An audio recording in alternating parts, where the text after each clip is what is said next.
কঠোরভাবে প্রাপ্তবয়স্কদের জন্য।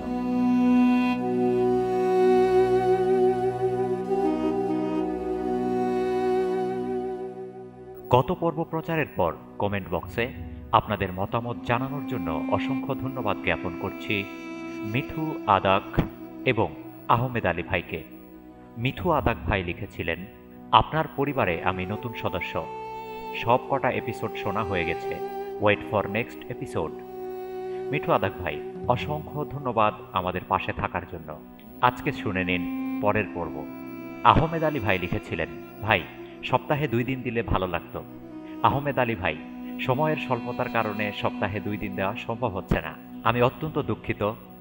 তবে ভবিষ্যতে আপনার এই অনুরোধ রাখার চেষ্টা করব।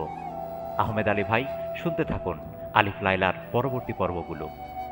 অ্যারাবিয়ান নাইটসের বাংলা অনুবাদ আলিফ লায়লার পর্ব 19-এ আজ আপনারা শুনবেন উজির শামসুদ্দিন ও নূর উদ্দিনের কিসসা প্রথম ভাগ। তাহলে চলুন আজকের পর্বটি শুনে নেওয়া যাক।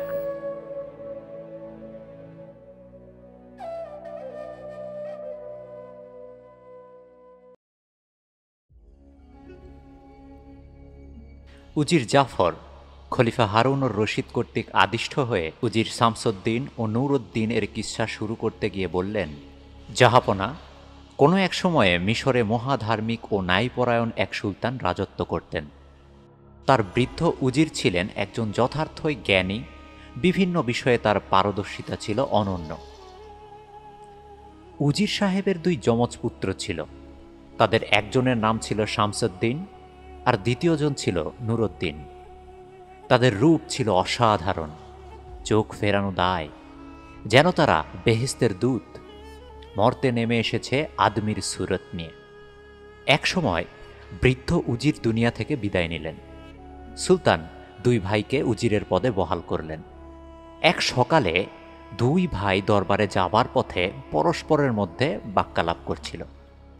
বড় ভাই বলল, আমাদের বয়স হয়েছে, এবার আমাদের শাদি করে বিবি ঘরে আনা দরকার। আর মিছেমিছি দেরি করলে গুড়া বাচ্চাদের মানুষ করে যেতে পারবো না। শিক্ষা দীক্ষা নকরি আর শাদি দিয়ে ঘর সংসার পেতে দিয়ে যেতে পারবো না। শাদি? আচ্ছা, তোমার মর্জি মাফিক কাজ হবে। শাদির পর তো এমনও হতে পারে ভাইয়া, আমার লেরকি হলো আর তোমার হলো লেরকা। তখন তো আমার লেরকির সঙ্গে তোমার লেরকার শাদি দিতে হবে। তখন আমার লেরকাকে তোমার লেরকির জন্য তবে কত সোনার দিনার দিতে হবে বলো? আমি আগেই ঠিক করে রেখেছি, পুরো 3000 সোনার দিনার আমি তোমার লেরকার কাছ থেকে নেব। 3টি বড় গাঁও আর 3টি খামারও দাবি করব আমি। সাফ কথা শোনো, তোমার লেরকা যদি এতে রাজি না হয় তবে আর আমাদের মিছে কথা কাটাকাটি করে লাভ নেই। প্রসঙ্গটি এখানেই চাপা দিয়ে দেওয়াই ভালো। ভাইয়া, তুমি মিছেই তিক্ততা সৃষ্টি করতে চাইছো। ও ভাইয়া আর বহিন মিলে ঘর বাঁধবে, এতে আবার দিনারের কচকচানি আসছে কি করে বুঝছি না তো। তা হোক গে, আগে দেনা পাওনার ব্যাপারটি ফয়সালা হয়ে যাওয়া দরকার। ঠিক আছে, আমি কসম খাচ্ছি তোমার লেরকার সঙ্গে আমার লেরকির শাদি দেব না, কিছুতেই দেব না। আমার লেরকি টাইগ্রিসের জলে ভেসে আসবে নাকি? রাগে গসগস করতে করতে শামসুদ্দিন বলল। বড় ভাইয়ের আচরণে নুরুদ্দিনও রেগে এবার অগ্নিশর্মা হয়ে গেল। সেও রীতিমতো উত্তেজিত স্বরে বড় ভাইয়ের উদ্দেশ্যে কথাটি ছুড়ে দিল, আরে থামো, আমার ছেলেও রূপে গুণে সবার সেরাই হবে। তখন তোমার মতো কত মেয়ের বাপ পিছন পিছন ঘুরঘুর করবে দেখে নিও। এখন ব্যাপারটি চাপা দাও। বড় ভাইয়া বলল, তোর দেমাগ দেখে অবাক হচ্ছি রে। ঠিক আছে, কাল শুভে তো আমি সুলতানের সঙ্গে বেরোচ্ছি, তখন আমি তোর ঔদ্ধত্য ও কার্পণ্যের কথা সুলতানের কানে তুলবই। দেখা যাক কোথাকার পানি কোথায় গিয়ে দাঁড়ায়। পরদিন ভোরে নবাব উজির শামসুদ্দিনকে নিয়ে নীল নদের তীরে এলেন। পালকি চেপে ভ্রমণ শুরু করলেন। গিজার পিরামিড দেখতে যাওয়ার ইচ্ছা।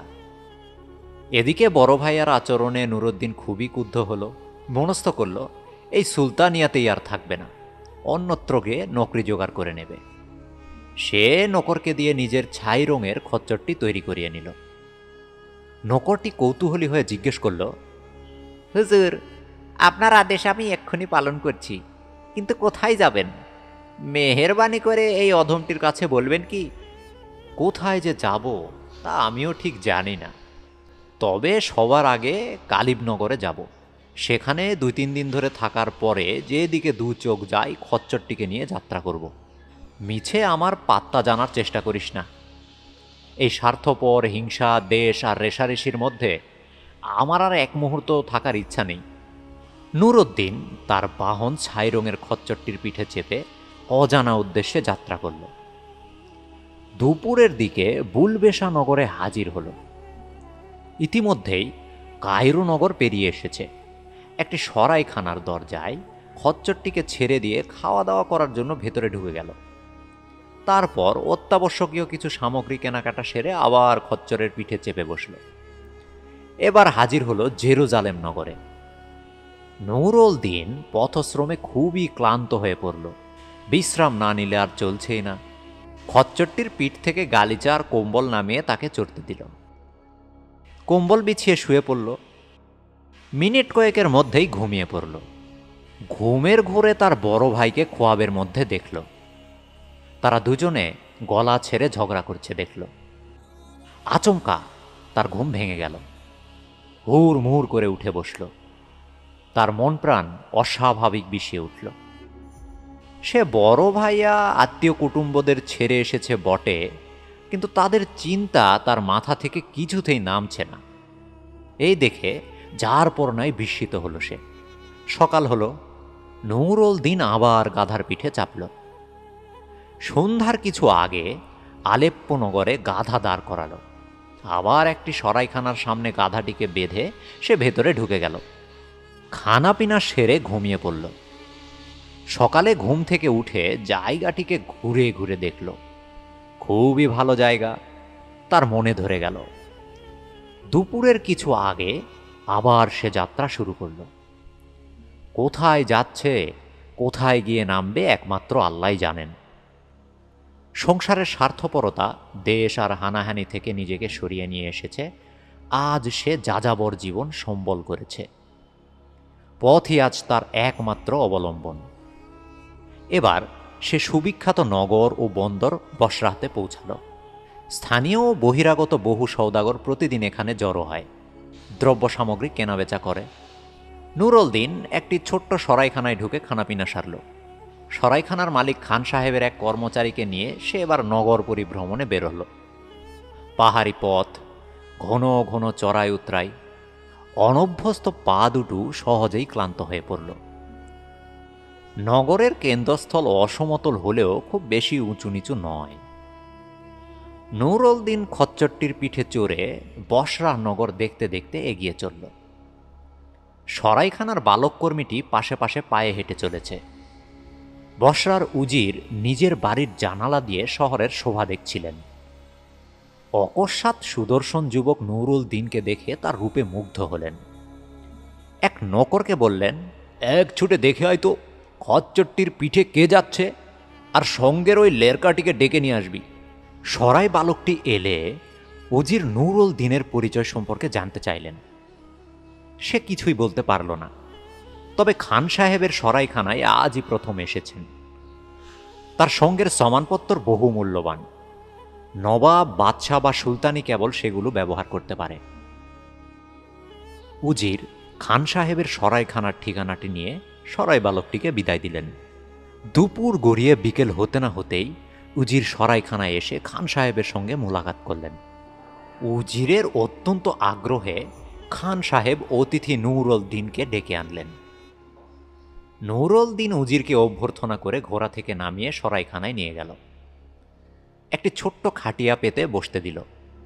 কথা প্রসঙ্গে উজির বললেন, সে কি বাছা, তুমি আমাদের দেশের মেহমান, আর তুমি কি না এরকম একটি ভাঙ্গাচোরা সরাইখানায় পড়ে থাকবে? এ হতেই পারে না। আমার বাড়িতে আতিথ্য গ্রহণ করবে, চলো, তোমার কোনো আপত্তি শুনব না।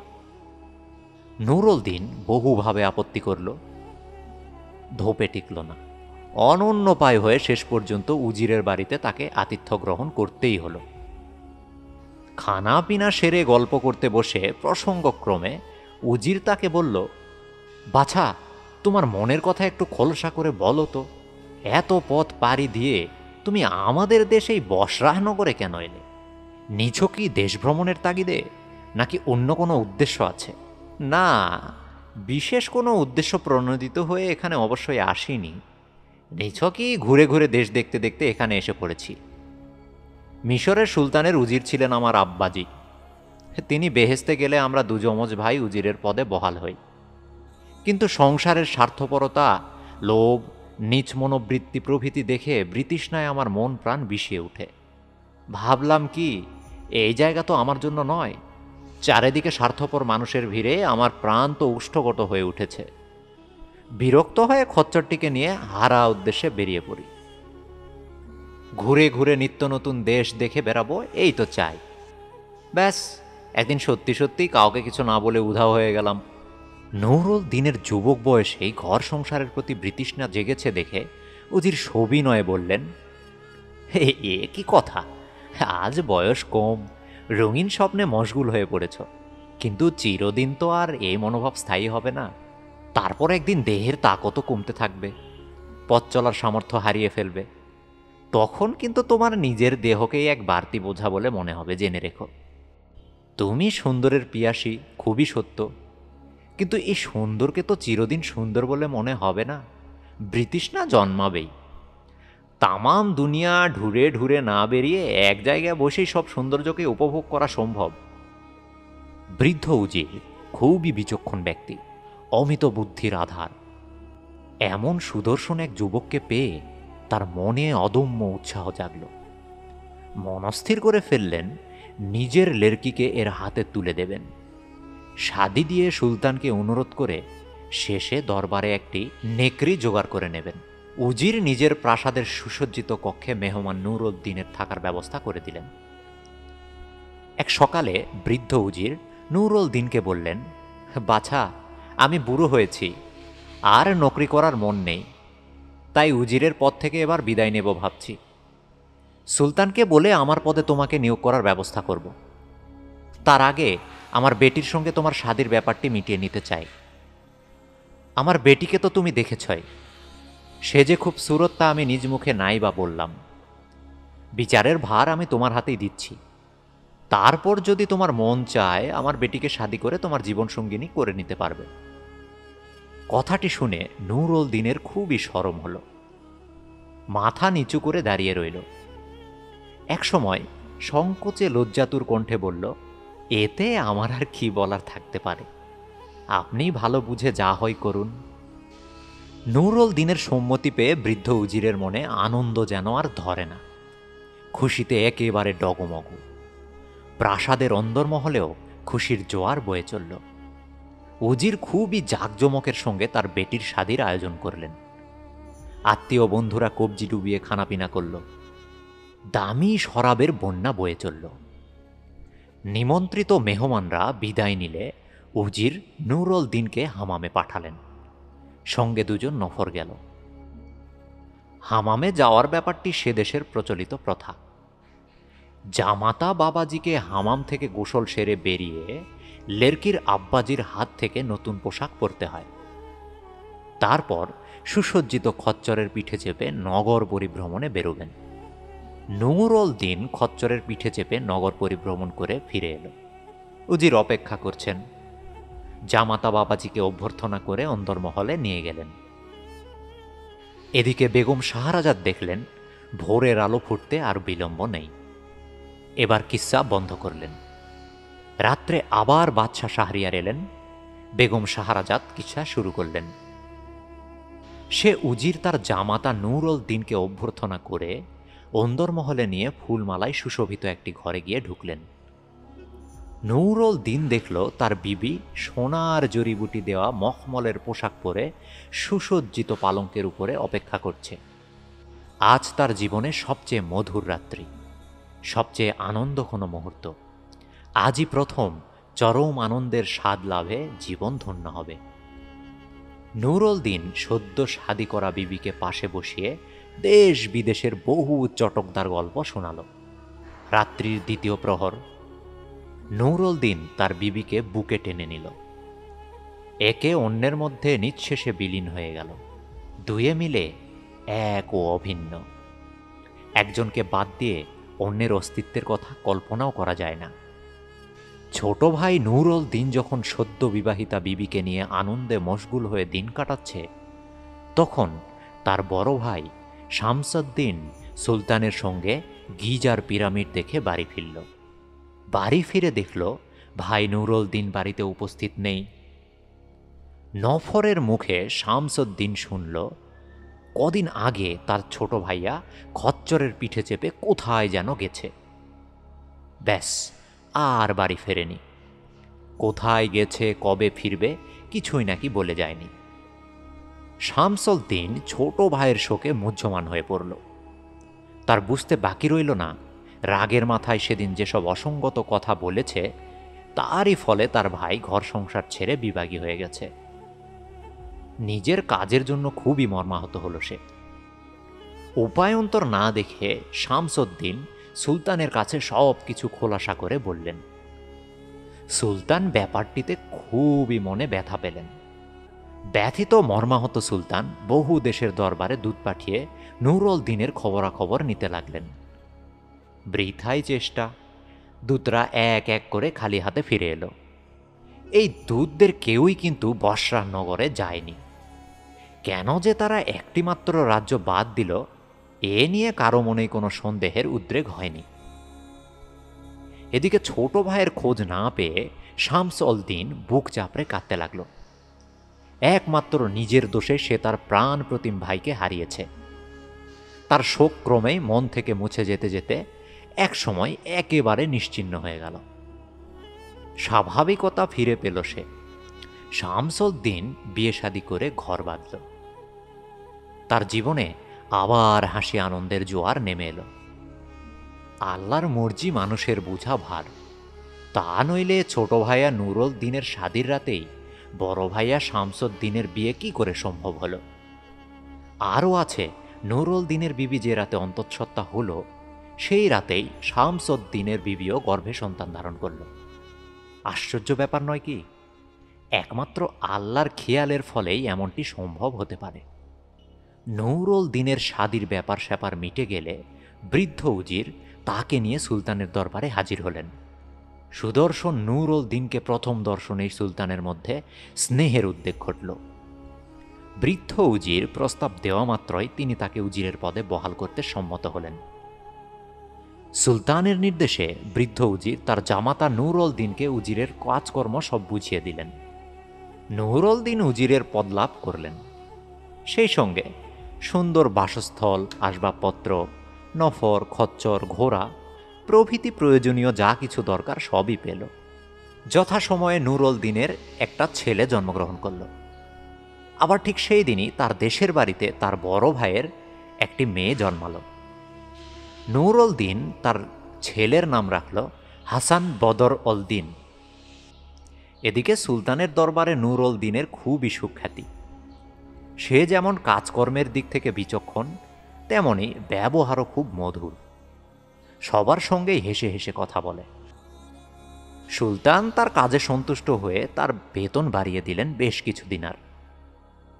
হবেই বা না কেন, রাজস্বও যে বৃদ্ধি পেতে থাকে। উজির যখন মারা গেলেন, তখন হাসান বদর অল দিন এর বয়স মাত্র 4 বছর। উজিরের মৃত্যুতে সে পদে আসীন হন নুরুল দিন। উজিরের কাজ খুবই গুরুত্বপূর্ণ। প্রায় সর্বদাই কাজের মধ্যে ডুবে থাকতে হয়। তা সত্ত্বেও বেটার শিক্ষা দীক্ষার দিকে সতর্ক দৃষ্টি রেখে চলতেন তিনি। ধর্ম, ইতিহাস, দর্শন, বিজ্ঞান, সাহিত্য ও শিল্পকলা বিষয়ে অত্যন্ত অল্প সময়ের মধ্যেই প্রভূত জ্ঞান লাভ করল সে। তার বয়স যখন 12 সাল হলো, তখন মৌলভী নুরুল দিনকে বলল, তোমার বেটাকে আমার আর কিছু দেবার নেই, আমার বিদ্যা সবই ওকে উজাড় করে ঢেলে দিয়েছি। নুরুল দিন তার বেটা হাসানকে নিয়ে সুলতানের দরবারে হাজির হল। তাকে দেখে সুলতান চমৎকৃত হলেন। তার রূপ গুণে তিনি যার পর্নায় মুগ্ধ হলেন। তিনি উজির নূরকে ডেকে বললেন, আমার হুকুম, তুমি রোজ দরবারে আসার সময় তোমার বেটা হাসানকে সঙ্গে করে নিয়ে আসবে। উজির নূর সোল্লাসে বলল, হ্যাঁ হ্যাঁ জি হুজুর, অবশ্যই নিয়ে আসবো। আপনার হুকুম তামিল করব বলে কথা দিচ্ছি। এরপর থেকে উজির নূর রোজ তার বেটা হাসানকে সঙ্গে করে দরবারে নিয়ে যায়। সুলতান তাকে পাশে বসিয়ে খুব আদর যত্ন করেন। উজির নুরুল দিনের সংসার হাসি আনন্দের মধ্যেই কাটতে লাগলো।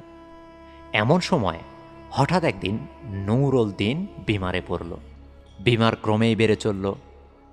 অভিজ্ঞ হেকিম ডাকা হলো, কোনো ফল হলো না। হেকিম জবাব দিয়ে গেল। নুরুল দিন বুঝল দিন ঘনিয়ে এসেছে, তাই বেটা হাসানকে ডেকে বলল, বেটা, আল্লাহর কাছ থেকে আমার ডাক এসেছে, আমাকে চলে যেতেই হবে। এই সংসার তো ক্ষণিকের সরাইখানারই নামান্তর মাত্র, 2-4 দিনের জন্য আসা। মায়া মোহে জড়িয়ে থাকা বই তো কিছুই নয়। এবার মায়া কাটিয়ে বিদায় নেব, আমার বেহেশতে ফিরে যাব।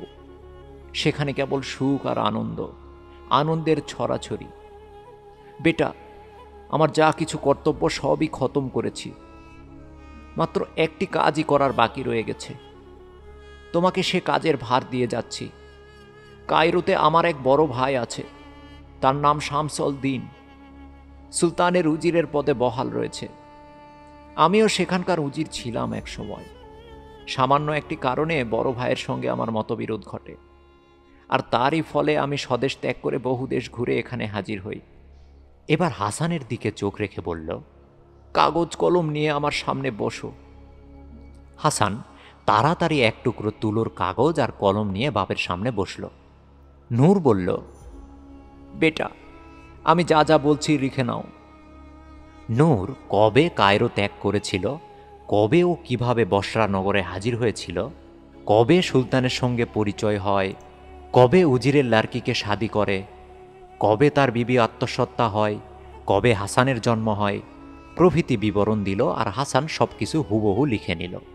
তারপর নূর বলল, বেটা, কাগজটি যত্ন করে রেখো, সময় মতো বের করবে, অশেষ উপকারে আসবে। আর আমার মৃত্যুর পর একবারটি তুমি স্বদেশ থেকে ঘুরে এসো। আমার বড় ভাইয়াকে বলো তার সঙ্গে দেখা করতে যেতে পারলাম না, আর এই জন্য আমি বড়ই মর্মবেদনা নিয়ে যাচ্ছি। এই ঘটনার মাত্র একদিন পরেই নুরুল দিনের মৃত্যু হল। পুত্র হাসান বদরুল দিন চোখের পানিতে বুক ভাসিয়ে তার আব্বার কবর দিল। শোকে খুবই ভেঙে পড়েছে, কোনো কাজেই মন নেই, সর্বদা মনমরা হয়ে বসে থাকে। সুলতান তাকে উজিরের পদে বহাল করবেন বলে দরবারে উপস্থিত হওয়ার জন্য বারবার তলব পাঠান, কিন্তু হাসানের কিছুমাত্র ভ্রুক্ষেপ নেই। হাসান একটিমাত্র কাজকে এই মুহূর্তে অবশ্যকরণীয় জ্ঞান করেছে, তাকে কায়রোতে যেতেই হবে। তার বাবার শেষ বাঞ্ছা তাকে পূরণ করতে হবে। এদিকে হাসানের আচরণে সুলতান জারপন্নায় অপমান বোধ করলেন। ক্রোধোন্মত্ত সুলতান তার কয়েকজন সিপাহীকে আদেশ দিলেন, হাসান যেখানে যে অবস্থাতেই থাক না কেন, হাতে শিকল পরিয়ে আমার সামনে হাজির কর। সুলতানের হুকুমে সৈন্যরা হাসানকে শিকল পরিয়ে দরবারে হাজির করার জন্য ছুটল। সময় মতো হাসানের এক বিশ্বস্ত অনুচর তাকে সতর্ক করে দিল। তাড়াতাড়ি সুলতানিয়ত ছেড়ে যাবার জন্য অনুরোধ করল। অনুচরটির কথা শুনে হাসান প্রমোদ গুনল। সে অনুচরটির কাছ থেকে কিছু দিনার ধার স্বরূপ নিয়ে দিন ভিখারির সাজে নিজেকে সাজিয়ে নিয়ে পথে নামল। ভাবল তার আব্বার গোরস্থানে গিয়ে রাত্রিটুকু কাটিয়ে নেবে। তারপর রাত্রির চতুর্থ প্রহরে সে যখন তার বাবার গোরস্থানে বসে চোখের পানি ফেলছে, তখন হঠাৎ এক জু অভাবনীয়ভাবে সেখানে হাজির হল। বসরাহর ধনকুবের বণিক সরবে হেসে বলল, হুজুর, আপনি হঠাৎ এখানে কেন? আরে আর বলো না, আজ দুপুরে এক স্বপ্ন দেখেছি। আমার বাবা যেন বলছেন, আমার কবরের ধারে একটিবার যাস, একটি জরুরি কথা তোকে বলবো। তারপরেই আশায় বুক বেঁধে এখানে এসে বসে আছি। চাপা দীর্ঘশ্বাসের মতো আওয়াজ করে জু বলল, আপনার বাবার মতো ভালো মানুষ দ্বিতীয় আর একজন দেখিনি। আহারে, কি স্নেহই না করতেন আমাকে। একটি কথা আপনাকে বলার জন্য ছটফট করছি, বলার সুযোগ আর হয়নি। আপনার আব্বার যে জাহাজের ব্যবসা ছিল, আশা করি আপনার অজানা নয়। তার সঙ্গে আমার কথা একরকম পাকাপাকি হয়ে গিয়েছিল, আমি তার জাহাজ কিনে নেব। কিন্তু জাহাজটি হস্তান্তর হওয়ার আগেই তিনি বেহেশতে চলে গেলেন। আপনি চাইলে আমি একটা জাহাজ নগদ 1000 দিনারের বিনিময়ে কিনে নিতে ইচ্ছুক। হাসান বণিকটির কথায় আপত্তি করতে না পেরে 1000 দিনারের বিনিময়ে একটি জাহাজ তার কাছে বেচে দিল, আর একটি রসিদও লিখে দিল। আমি হাসান বদরউদ্দিন, পরলোকগত উজির নুরুল দ্বীনের একমাত্র ছেলে। আপনার কাছ থেকে নগদ 1000 দিনার বুঝে পেয়ে পিতার সম্পত্তি আমার একটি সওদাগরি জাহাজ বিক্রি করলাম। আর এই কথাও থাকছে যে আমার যে জাহাজটি বন্দরে প্রথম ভিড়বে সেটি আপনার হাতে তুলে দেব। হাসান দলিলটিতে নিজের নাম স্বাক্ষর করে জুয়ের হাতে তুলে দিল। সে বহুভাবে কৃতজ্ঞতা ও ধন্যবাদ জ্ঞাপন করে বিদায় নিল। হাসান রাত্রির অন্ধকারে আবার একা বসে রইল। তৃতীয় প্রহরে আব্বাজির সমাধির সৌধের গায়ে হেলান দিয়ে ঘুমিয়ে পড়ল। নিঝুম নিস্তব্ধ গোরস্থানে গভীর রাত্রে প্রেতাত্মাদের আগমন ঘটে, আর আসে জিন ও পরীরা। তখন এক জিনিয়া সেখানে হাজির। খুবসুরত হাসানকে দেখে তার মনে পুলকের সঞ্চার ঘটে। সে নিজেও খুবসুরত দেখতে। হাসানকে দেখা মাত্রই সে ভালোবেসে ফেলে। কিন্তু তখন তার ঘুম ভাঙাল না। ভাবল একটু ঢুঁড়ে এসে একে জাগিয়ে গল্পগুজব করবে। আবার পাখা মেলল সে। আকাশপথে ঢুঁড়তে গিয়ে অন্য এক জিনিয়ার সঙ্গে তার দেখা হয়। সে কায়রো নগর থেকে আসছে। কুশল বার্তাদি আদান প্রদানের পর জিনিয়া তাকে নিয়ে গোরস্থানে এলো একটি জিনিস দেখাবার লোভ দেখিয়ে। হাসানের যৌবন ভরা দেহের রূপ সৌন্দর্য দেখে ওই জিনিয়াহ মুগ্ধ হয়ে গেল। সে বলল, উজির নুরুল দ্বীনের বেটা হাসান নাকি তামাম দুনিয়ার যুবকদের মধ্যে সবচেয়ে সুন্দর। কিন্তু এ যুবকও তো খুব সুরতি বটে, কমতি কি সে? আর কায়রোর উজির শামসুল দ্বীনের বেটিকেও দেখেছি, কি সুরাত, হুরিপরির মতো দেখতে। এর শাদি যদি কোনোদিন হয় তবে একমাত্র সে লেরকিকেই এর পাশে মানাবে। এমন রূপ যৌবনের আকর লেরকেটি খুবই হতভাগিনী। উজিরের খুবসুরত লেরকি দেখে সুলতানের মাথা বিগড়ে যাওয়ার জোগাড়। উজিরকে একদিন বলল, শোনো, তোমার বেটিকে আমি শাদি করতে চাই, তুমি রাজি হয়ে যাও। চমকে উঠে উজির বলল, জাহাপনা, আমার গোস্তাকি মাফ করবেন। আপনার তো আর অজানা নয় আমার ছোট ভাই নুরুল দ্বীন বিভাগী হয়ে বিন্দেশে পাড়ি দিয়েছে। আমাদের মধ্যে একদিন কথা হয়েছিল আমার বেটির সঙ্গে তার বেটার শাদি দেব। আমি জেনেছি তার বেটা বসরাতে আছে, জোয়ান মরদ হয়েছে। আমার ভাই কিছুদিন আগে বেহেস্তে গিয়েছে। আমি যদি কথার খিলাপ করি তবে আমার গুনাহ হবে, ঠিক কিনা? ছোট ভাইয়া বেহেস্তে গিয়েও স্বস্তি পাবে না। জাহাপনা, আমাকে সত্য রক্ষা থেকে বঞ্চিত করবেন না। আপনি সুলতান, আপনি মন করলে তামাম দুনিয়ার খুবসুরত লেরকির হাট বসিয়ে দিতে পারেন প্রাসাদের সামনে। উজিরের কথায় সুলতান রেগে একেবারে অগ্নিশর্মা হয়ে গেলেন। তাকে প্রত্যাখ্যান করে উজির রীতিমতো অপমান করেছে। কোথায় সানন্দে বেটিকে সুলতানের হাতে তুলে দিয়ে বাপ বেটির জীবন ধন্য করবে, তা না করে মুখের উপরে প্রত্যাখ্যান। ক্রোধান্মত্ত সুলতান রাগে গসগস করতে করতে তার এক হতকুৎসিত সহিসের সাহায্যকারীকে তলব করলেন। একেবারে অষ্টাবক্র চেহারা, সোজা হয়ে কোনোদিনই সে দাঁড়াতে পারেনি। ভাঙ্গাচোরা কিছু হাড়গোড় জোড়া দিয়ে যেন তার চেহারাটিকে গড়ে তোলা হয়েছে। সুলতানের তলব পেয়ে অষ্টাবক্র লোকটি হন্তদন্ত হয়ে ছুটে এসে কুর্নিশ সেরে দুরু দুরু বুকে দাঁড়ালো। ভেবেছে নির্ঘাত কোনো অমার্জনীয় কসুর করে ফেলেছে, নইলে খোদ সুলতানের দরবারে তার ডাক পড়বে কেন? তাকে দেখেই সুলতান বললেন, আজ রাতেই তোমার শাদী হবে, তৈরি থেকো। শাদীর কথা শুনে অষ্টাবক্র লোকটি মূর্ছা যাবার উপক্রম হল। তার বুকের ভেতরে কলিজাটি বারবার মোচড় খেতে লাগলো। কোনো রকমে নিজেকে সামনে নিয়ে বার কয়েক ঢোক গিলে বলল, জাহাপানা, আমার রূপ নিয়ে সবাই মস্করা করে। নসিবের ফের ভেবে মুখ বুজে হজম করি সব অপমান নির্যাতন। আজ আপনিও। সুলতান ধমকের সুরে বললেন, হট, বাজে কথা রাখ। আমি পরিচালক পরিচারিকাদেরকে বলে দিচ্ছি তোকে গোসল করিয়ে শাদীর পোশাকে সাজিয়ে দিতে। ঝটপট তৈরি হয়ে নে, আজ রাত্রেই শাদী হবে তোর। সুলতানের প্রাসাদে হাসি আনন্দের তুফান বয়ে চলল। অষ্টাবক্র লোকটির শাদী হবে, আনন্দের ব্যাপারই বটে। মেয়েরা তাকে বরবেশে সাজাতে গিয়ে কত রকমেরই যে মশকরায় মেতে উঠল বলে শেষ করা যাবে না। কিস্সার এই পর্যন্ত বলে বেগম শাহরাজাদ থামলেন। ভোরের পূর্বাভাস লক্ষিত হল। বাদশাহ শাহরিয়ার প্রফুল্ল চিত্তে বিবির কাছ থেকে বিদায় নিয়ে অন্দরমহল ত্যাগ করলেন। এরপর ২১তম রজনী শুরু হলো।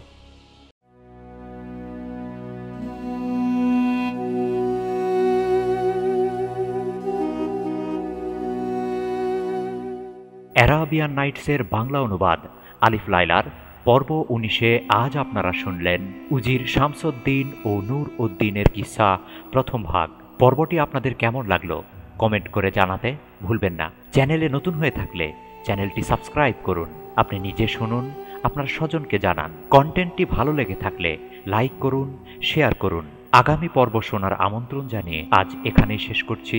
সে পর্যন্ত সবাই ভালো থাকুন, সুস্থ থাকুন। আল্লাহ হাফেজ।